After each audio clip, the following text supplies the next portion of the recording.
Welcome to the Level Up course. This is lesson 1. I'm so excited to just jump straight into this. The title of this lesson is Activate Your Potential. And to begin, I want to share a quote from Howard Thurman. And as I share this quote, pay attention to the picture he paints for us here, okay? He says this: the ideal situation for a man or woman when they die is to have family members standing with them as they cross over. But imagine, if you will, being on your deathbed and standing around your bed are the ideas, the abilities, the talents, the gifts, the dreams given to you by God, that you, for whatever reason, never pursued those dreams. You never did anything with those ideas. You never used those talents. You never used those gifts. You never took advantage of those opportunities. And there they are, standing around your bed, looking at you saying, we came to you and only you could have given us life. And now we must die with you forever. What a powerful allegory. No one wants to reach the end of their life only to look back with regret. And I truly believe, and this is the heart and the passion behind this course and behind the book Level Up, I truly believe that one of the greatest tragedies in life is unfulfilled potential. All that could have been, but wasn't. Sobering, isn't it? Now let's think about this. If you died today, if you were laying on your deathbed, what would die with you? What dreams would never be fulfilled? What talents would remain buried forever? What legacy will never be left behind? See, it's not enough to be full of potential unless it's being realized. And at one point or another, we've all had these words spoken over us. You're full of potential. Perhaps it was from a parent, a coach, a teacher, a friend, and it's one of the most encouraging things to hear, but it's also one of the most discouraging things to hear, depending on when and how you hear it. Because on the one hand, it's a statement packed with promise, pointing to all you can be and have not yet become, all you can do and have not yet done. It hints of future possibility. It sparks hope for what could be. But on the other hand, it's indication that you're underperforming, you're not meeting expectations, and what began as a compliment can easily become a painful critique, an ever-present reminder that you're not where you could be or where you should be. And again, it's in these moments that we must accept that it's not enough to be full of potential unless it's being realized. And to bridge this gap, there needs to be a shift. We must level up. We need to shift from where we have potential to where we are potent, to where we come alive with purpose, passion, and power. And this shift will occur on levels because realizing your potential is a process of becoming that is accomplished on levels. So let's take a look at this. Proverbs chapter 15, Verse 24, I'm reading out of the New Living Translations. Proverbs chapter 15, verse 24 says, the path of life leads upward for the wise. They leave the grave behind. I love this. The path of life leads upward. Life is designed to have an upward trajectory, a path that leads us forward from strength to strength. And we can also say that life is lived on levels. Now, when I consider the concept of levels, I think of progression like we see in physical growth as we progress from childhood to adolescence to adulthood. We see levels in our education system as we progress from elementary to middle school to high school to college. We see levels in our athletic system as we progress from the local level to the state level to the national levels. We see levels in leadership, in government, in business. Homes are built on levels. Video games are played on levels. And that's just a short list. Everywhere you look, you'll find that life is lived on levels. So it comes as no surprise that realizing your potential and fulfilling your calling are also done so on levels. And we see this in Philippians chapter 3. Verses 12 to 14, this is what Paul says. He says, not that I have attained or am already perfected, but I press on, that I may lay hold of that for which Christ Jesus has laid hold of me. Brethren, I do not count myself to have apprehended, but one thing I do, forgetting those things which are behind and reaching forward to those things which are ahead. I press toward the goal for the prize of the upward call of God in Christ Jesus. So we see clearly here that Paul's passion and pursuit was the upward call, which was to know Jesus and to realize his purpose and potential for his life. And our passion and pursuit must also be this upward call, because look at what Paul goes on to write in Philippians chapter 3, verses 15 to 16. And I'm sharing out of the Passion Translation here. He says, so let all who are fully mature have this same passion. And if anyone is not yet gripped by these desires, God will reveal it to them. And then he goes on to say, and let us advance together to reach this victory prize, following one path with one passion. Friend, there is an upward call beckoning for you. It's calling you higher. It's inviting you to discover all you can become, all that you can accomplish. But here's the catch. We must leave the grave behind, because again, Proverbs 15 verse 24 says, the path of life leads upward for the wise. They leave the grave behind. So what does the grave symbolize? The grave represents a place of confinement, a place of death, buried dreams, unfulfilled potential, unrealized potential, buried talents, okay? Look at Miles Monroe says, the wealthiest place on the planet is just down the road. It is the cemetery. There lie buried companies that were never started, inventions that were never made, best-selling books that were never written, and masterpieces that were never painted. In the cemetery is buried the greatest treasure of untapped potential. So there we see it again. And I want to repeat this because I want to emphasize this truth. It's not enough to be full of potential unless it's being realized. And again, to make this shift, to level up, we need to shift from where we have potential to where we are potent. And for the remainder of this message, I want to talk about the 5 core ingredients that's needed to make this shift, that help us activate our potential. And I call it the 5A formula for activation. And the five A's are: awaken. We need to awaken to our purpose. We need to take action toward our purpose. We need to acquire those things that help us fulfill our purpose. We need to associate with people who help propel us into our purpose. And ultimately, we will actualize our purpose. So I want to jump straight into this, beginning with awakening to your purpose. God shapes his will in us far more than he speaks his will to us. I'll say that again. God shapes his will in us far more than he speaks his will to us. Look at this. Ecclesiastes chapter 3, verse 11 says, he makes everything beautiful in its time. He has also planted eternity, a sense of divine purpose in the human heart. Oh, I love that. A mysterious longing which nothing under the sun can satisfy except God. Unless it's been suppressed, each one of us have a sense of divine purpose planted in our hearts, a mysterious longing that's directing our path forward. And we see an example of this with Moses. In Acts chapter 7, verse 23, it says, when Moses, was 40 years old, it came into his heart to visit his brethren, the children of Israel. So what happened here?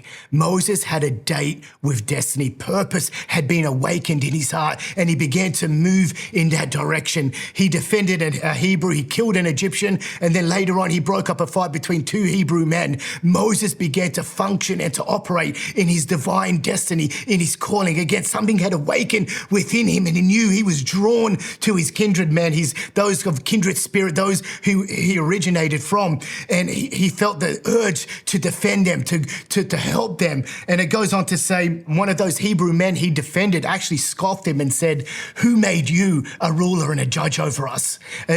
Moses did become a ruler and a judge over them, but it just wasn't the right timing yet.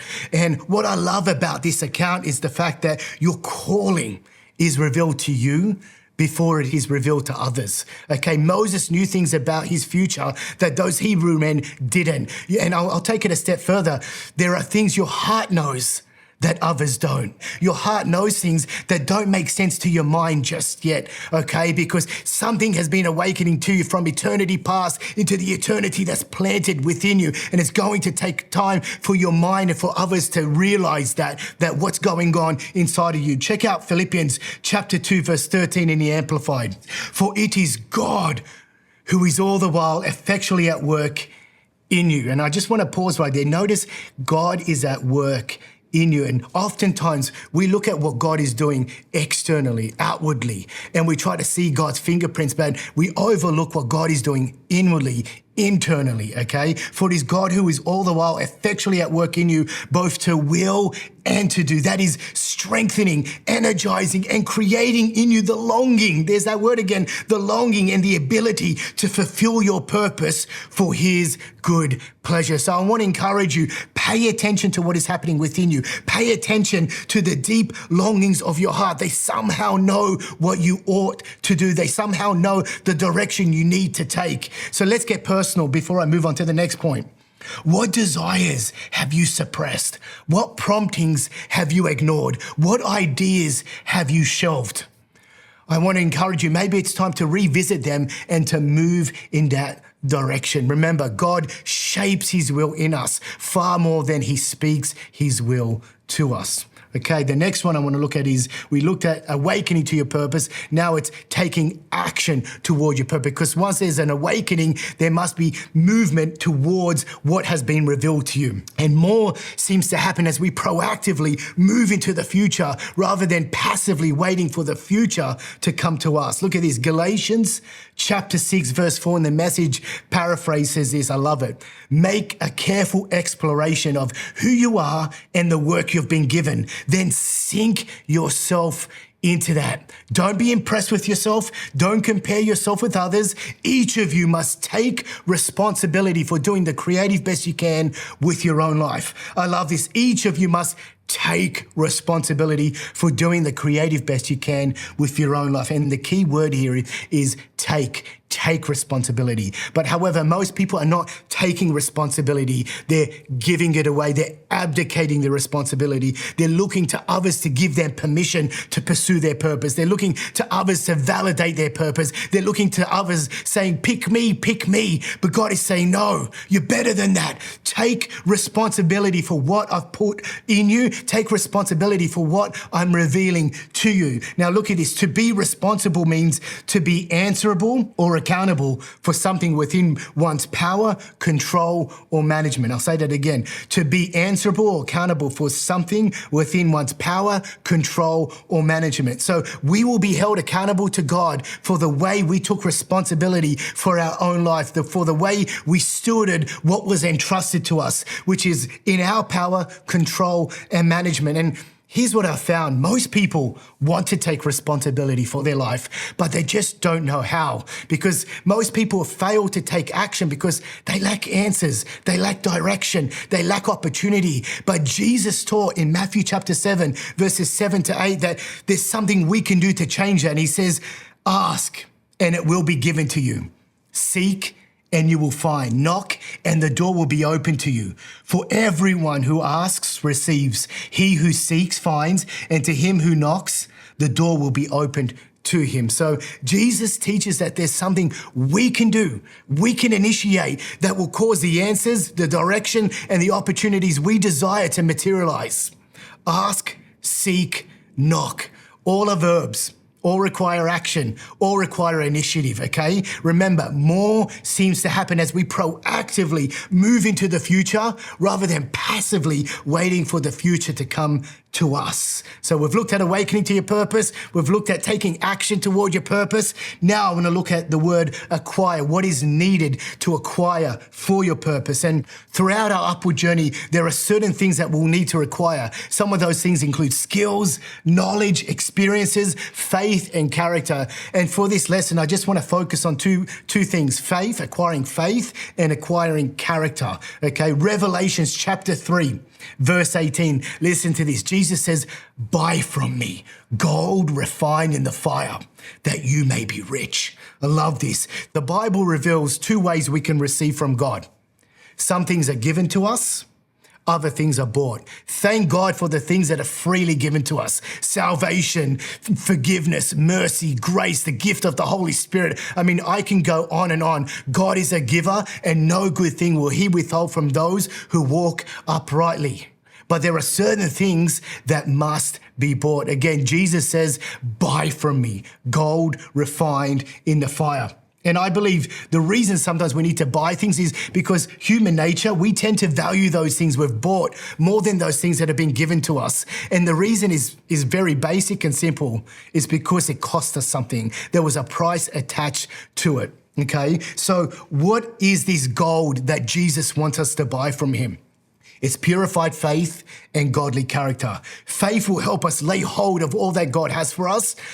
Character will help us keep hold of all that God has for us. It will help us keep hold of what we've acquired through him and from him. Okay, so purified faith, we see this in 1 Peter chapter 1, verse 7. It says, these trials will show that your faith is genuine. It is being tested as fire tests and purifies gold. That your faith is far more precious than mere gold, okay? And the next one is godly character from Job chapter 23, verse 10. It says, but he knows the way that I take, and he pays attention to it. When he has tried me, I will come forth, refined as gold, pure and luminous. So as we buy faith and as we buy character, we'll become rich. But God is not speaking, Jesus is not speaking about material wealth here, because what profit is it for a man if he gains the whole world yet forfeits his soul? He's talking about becoming people of substance, people rich in faith, rich in character. So how do we purchase this gold?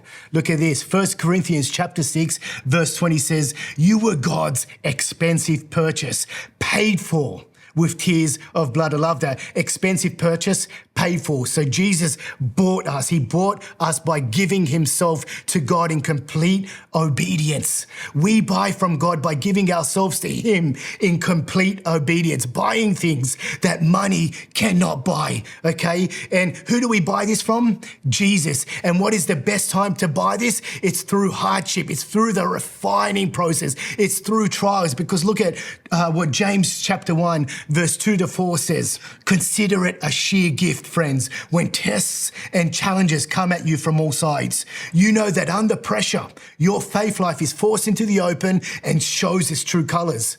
So look at this bit. So don't try to get out of anything prematurely. Let it do its work so that you become mature and well-developed, not deficient in any way. Don't try to get out of anything God has you going through prematurely. Let it do its work. Let it develop faith in you. Let it develop godly character in you. Let it refine you as he prepares you for what he has prepared for you. So as we journey through this upward path, remember, we need to acquire purified faith and godly character. The next thing I want to look at is associations. Proverbs chapter 12, verse 26 says, the righteous should choose his friends carefully, for the way of the wicked leads them astray. One of the biggest reasons people win or lose in life boils down to who they surround themselves with, because winning in life isn't just about being in the right place at the right time. Although these things are important, winning in life comes down to who you surround yourself with, being with the right people in the right place at the right time. And that's why friend selection should be done carefully. Look at Proverbs chapter 18, verse 24 out of the Amplified. It says, the man of too many friends, chosen indiscriminately, will be broken into pieces and come to ruin. I want to highlight the word indiscriminately here. This word means something done in a way that does not show careful choice or planning, usually with harmful results. So the reality is you can be friendly with everyone, but you can't be friends with everyone. And you need to choose who you become friends with carefully. So I'm going to share 3 things, I call that some helpful criteria for you to help you choose your friends carefully. And the first one is, ask yourself this: does this friendship have a God factor about it? Look what it says in 1 Samuel chapter 18, verse 1 in the Message. By the time David had finished reporting to Saul, Jonathan was deeply impressed with David. And I love this part, an immediate bond was forged between them. He became totally committed to David. And from that point on, he would be David's #1 advocate and friend. So throughout our upward journey, God will bring divine connections along our path. These friendships that are ordained by God from the foundation of the world that will help propel you forward into your God-given destiny. The next question to ask is, does this person possess the character and the competencies that align with your destiny? Proverbs chapter 13, verse 20 says, if you want to grow in wisdom, spend time with the wise. Walk with the wicked, and you'll eventually become just like them. So we've all heard it said before, show me your friends and you'll show me your future. That's because you become like those you hang around the most. Each one of us are a product of our 5 closest friends, studies have shown. And the last question is, are they a friend or a foe to your future? Proverbs chapter 27, verse 17 says, as iron sharpens iron, so one man sharpens and influences another through discussion. That's out of the Amplified. So just as iron can either make you or break you, so your friends can either make you or break you. Hang around those who are going to build you up, encourage you and strengthen you, and be cheering you on as you pursue your divine destiny. And lastly, I want to look at actualize, okay? When you combine all those first 4, awakening to your purpose, taking action towards your purpose, associating with the right people, acquiring the right things, we begin to then actualize our potential, begin to actualize our purpose. And between a promise and its fulfillment, there is always a process. And a process is defined as a series of actions or steps designed to bring about a particular result. We see an example of this in 2 Kings chapter 2, verses 1 to 15. It's the story of when Elisha began following Elijah. And scholars say that this whole process, this whole period was a 12-year period, okay? So in 2 Kings chapter 2, there are 4 specific places mentioned here, okay? And I believe each of these places have prophetic application. The first place mentioned is Gilgal, which I believe represents commitment and consecration. The next place mentioned is Bethel, which I believe represents an encounter with God or the presence of God. The third place mentioned is Jericho, which I believe represents training and growth and warfare. And then lastly, the last place mentioned is the Jordan, which I believe represents transition or promotion. And throughout every level we go through, these 4 phases will be present because every level will require a fresh commitment and consecration to God. Every level will bring about a fresh encounter with God. Every level will bring new levels of growth and training and warfare, battles to fight, which ultimately lead to a transition or a promotion to your next level. But the key here throughout Elisha's journey was his willingness to stay the course, okay? Because the key to advancement and actualization is staying the course to the promised completion. And we see this in 2 Kings chapter 2, verses 2, 4, and 6. Each time Elijah was about to move on to the next place, he gave Elisha the opportunity to stay behind. But I love that Elisha refused to stay behind. Look at what he says. Then Elijah said to Elijah, stay here, please, for the Lord has sent me on to Bethel.